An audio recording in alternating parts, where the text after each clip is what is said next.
let's bring in the commissioner of the NHL, Mr. Gary Bettman. And first off, before we ask any questions, both Don and I and everybody here at ESPN wishes you a happy birthday. Well, thanks so much. It's just another year, another day, but it's all good. It is all good, and I hope you have a happy day. L.A. and New York, is this more you could have hoped for your birthday? Is this the perfect matchup for the league? You know, from a league standpoint, I think you find this true of any leagues. If the competition on the ice, the court, or the field really good and exciting, who plays other than for the fans of those teams is truly secondary. We're coming off an incredible season competitively. The playoffs have been phenomenal, culminating in last night's game with Chicago. And so the hockey's been great, and that's what it's really about. For fans in New York and L.A., this is going to be extra special. But if you're a fan of the other clubs, you're interested in hockey, not so much which teams. Now, Gary, you know how much I love the sport, so it doesn't matter. I covered Edmonton going up against Carolina in 2006. But how does it help the health of the sport to have New York and Chicago and Boston and Los Angeles involved? Because if you remember, after the Rangers won the Cup in 1994, it just seemed like all of those big markets really went through unhealthy periods. So as much as you could be happy just with the way the game is being played, how does it help the health of the sport to have consistent top 10 markets play at an elite level? Actually, I think it helps the sport, or any sport, when you have great competitive balance. When all of your teams are playing competitively, when at the start of the season, fans, no matter how they root for, have hope as to which teams will make the playoffs, their team hopefully, and when you get to the playoffs having unpredictability, which is what we've had. We come after 94, we as a league had other fundamental problems that had to be addressed. The system didn't work. The economics of the system didn't work. We didn't have competitive balance. And the game on the ice, as a result of those problems, wasn't what it needed to be. We're going through a very good period, perhaps the strongest period in the history of the league, both competitively and in terms of fan engagement, because the game is the best it's ever been. And so it's not just the big market clubs, and it's nice for those clubs and their fans to do well. It's the fact that as a league, the foundation has never been better. You know, Gary, I think the league has done a very good job in trying to eliminate head injuries and also penalizing players that do it. But I feel strongly about this as well. The league can do what it has to do and hand down penalties, as you did in the Canadian Rangers series. But if the players are still going to do it, Gary, I mean, don't they have to take some responsibility too? I mean, John Moore with that hit, that's just wrong. I mean, how much responsibility lies at the players? Hey, you guys got to stop this as well. Well, this is something that we've been working on as it relates to concussions with our Players Association on behalf of the players since 1997. We've been very proactive in making sure that we were understanding the evolving medicine.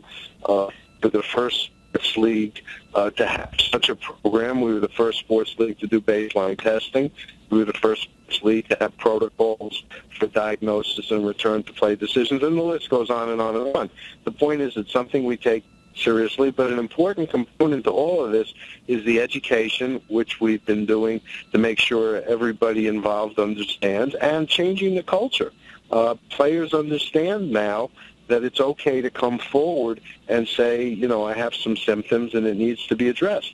You know, if players are going to subvert everything we put in place, you know, at some point there's individual responsibility, but we're hoping that with everything that we're doing, players will treat this as seriously as we do, and I think overwhelmingly they're trying to. You mentioned the competitive balance and the health of the league, Gary. How much of the quality of play really goes back to the significant rule changes that the NHL made coming out of the cancellation of the season? Well, it's the rule changes and the fact that we now have a system where all teams can be competitive. The salary cap system, coupled with the revenue sharing, has enabled us to create an environment where everybody can compete. You know, the so-called dead puck era, in large measure, was a function of the fact that there was so much disparity of talent on the teams that teams had to neutralize skill in order to try and play a game. everything, there have been a number of things we've had to do that I suppose required short-term pain, but we always had a vision as to what we needed to get the game as strong as it could be, and you're seeing the fruits of that now. Gary, the Clippers were just sold for $2 billion. A lot of people are saying, well, it doesn't have an effect on other teams and other sports. Do you think it helps your franchise's values? Well, I think what's clear from the Clippers sale, putting aside the circumstances, the terrible, unfortunate circumstances that led to it, the fact is sports as content is probably the most valuable there is. Got to have it live. All the platforms are using it to access their fans and customers and patrons. And content, what do they say? Content is king. The value of sports franchises is reflecting it. So some portion of what happened in the Clippers or what's happening in the Clippers sale is a reflection of that, and some portion of it is related to unique circumstances with respect to the purchase itself. So much complaining about the officiating. It happens every year, Gary, and we're hearing it in New York because of the Rangers being involved. But in the 20-plus years you've been around this sport, was the complaining more or less this year about the officiating than what you've seen in the past? No, actually, the officiating has been really good. So they missed the call, and nobody liked it, and we dealt with it in supplemental discipline. In the course of a game, each official's probably got 100 times he's got to make a judgment decision, call, non-call. They stack up very well, particularly with all of the technology that's available, high-def cameras, replay, the number of cameras that are being used. This is a game of mistakes. Players make them, coaches make them, and occasionally the officials will. But they perform at a very high level, and they have the toughest job in all the sports when you look at what they have to do out there and the speed with which the game is being conducted. It's hard to believe that it wasn't that long ago that we only had one referee. Overwhelmingly, they do a terrific job. And, there's going to be an occasional call. We don't like it. If somebody continuously makes bad calls, has bad judgment, then we do something about it. But I think it's really grossly unfair to pick out one particular instance and say, the officiating is bad because they missed one call. I think that's a standard that in our game, in any game, nobody could be held to. Well, Jeremy Roenick of NBC, though, was on our show, Gary, and he said the officiating's been awful in the playoffs, not just that one call. So obviously you don't agree with him. I obviously don't agree with him. Speaking of NBC, that's been a great partnership for the league and for NBC. And in your perfect world, Gary, would all of these games be on NBC, or do you not mind that the middle three are on NBC Sports Network? Well, actually, there's only 2 games on NBC Sports Network. Okay, I apologize. Yes. No, that's okay. It's important that everybody understand. We have a great partnership with NBC. This new agreement, the one we're operating under now, is the first time in our history that every game is available of the playoffs nationally. I mean, that may sound like a little thing, but for us, this was a major transformative event for us. And NBC's been a great partner, and together they're growing our game, and we're helping them grow the NBC Sportsnet.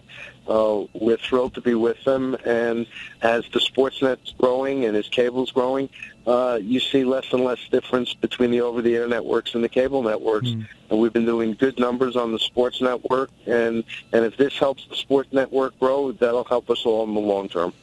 All right, health of the sport usually means expansion. I know Quebec City wants a franchise. The Pacific Northwest wants a franchise. Seems like Vegas is always in the conversation. How close are you guys now willing to expand to 32 teams?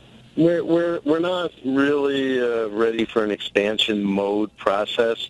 Yes, there's lots of interest out there, and yes, we listen to it to see what people have to say.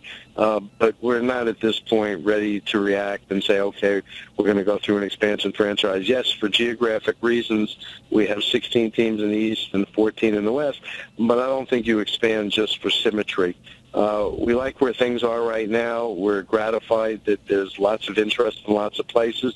And maybe at some point in the future we'll say, okay, let's move forward if the interest is that strong and that concrete. But as we have this conversation today, we're not at that point. Will Brooklyn be a savior for the Islanders? Brooklyn, I think, will be great. And frankly, as great as it'll be, and the Barclays Center is beautiful, Islanders had no choice. I mean, Nassau Coliseum's, we can't say enough things in terms of why it's not a good facility anymore. Nassau County just couldn't get its act together with the town of Hempstead, and it's unfortunate that the club found itself in this situation for so many years, but it's great that they have an opportunity to go to a new building, and I think everybody's excited about that. I know you're a sports fan, Gary, and I don't think that you could make a pick or say who you're rooting for, but secretly, are you rooting for one of these two teams? No. I'm rooting for an exciting series. If this series can be even close to as exciting, for example, as the Kings-Blackhawks series that just concluded in Game 7 in overtime, then our fans, whether or not they're Kings fans or Rangers fans or fans of the other teams, they're going to be in for quite a treat if the hockey's that good. And the NBA finally wised up and went to a 2-2-1-1-1 format. Gary, having come from the NBA, why do you think it took so long for them to go to what I think is a more competitive format that the NHL has had for years? Yeah, I don't know. I didn't even know they made the change. I don't pay that much attention to what they do. But I think competitively it makes more sense. It's a little more travel, and for those of us, and I know for the media, it's a little bit more wear and tear. But from a competitive standpoint, I think it's the fairest thing because, home court, home ice, home field, having your fans out there really, I think, can make a difference. I know you're going to be thrilled to know that Don LaGreca is actually calling Game 1 for ESPN New York. He's doing the play-by-play, so that helps the league, too. That's exciting. It is for him, I know. I'm thrilled. That's great. Well, congratulations, and we know you'll do a great job. Thank you, Gary. And happy birthday. So you have big plans tonight? Go crazy? Not exactly. I'm actually talking to you on my cell phone. I'm on my way to go have dinner with my grandchildren. That's nice. That's a nice way to celebrate a birthday. I can't think of a better way. May you live as long as you want, but never have to want as long as you live. I think that's a great birthday wish, and I appreciate it. Be well, Gary. Enjoy the final. Thank you, Gary. Thank you, guys. Thanks for having me.